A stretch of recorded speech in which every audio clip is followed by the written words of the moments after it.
खबर शामिल करते हैं शहदादपुर सांगड़ से। हमारे नुमाइंदा उस्मान अली चौहान से जमाते इस्लामी शहदादपुर की जानिब से सिंध में नाफिज बल्दियाती काले कानून के खिलाफ अमीर जमात इस्लामी शहदादपुर आसिफ महमूद कुरैशी, अरशद अली खासखीली, शफीकुर रहमान, शौकत कंबो, फंक्शनल मुस्लिम लीग के जनरल सेक्रेटरी राना अब्दुल सत्तार दीगर की क़यादत में लतीफ़ चौक से प्रेस क्लब तक एहतजाजी रैली निकाली गई।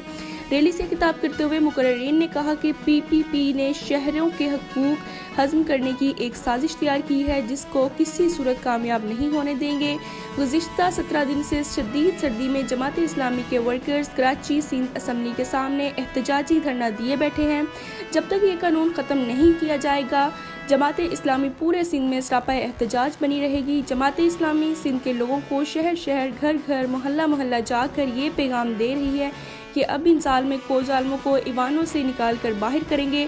इन्होंने कहा कि PPP की सिंध हुकूमत सिंध के आइंदा बल्दियाती इंतखाबात में इंतखब होने वाले चेयरमैनों को बेइख्तियार करके सिंध की बल्दियात में लूट मार का बाजार गर्म करना चाहती है। रैली के शुरा ने काले कानून के खिलाफ शदीद नाराबाजी की।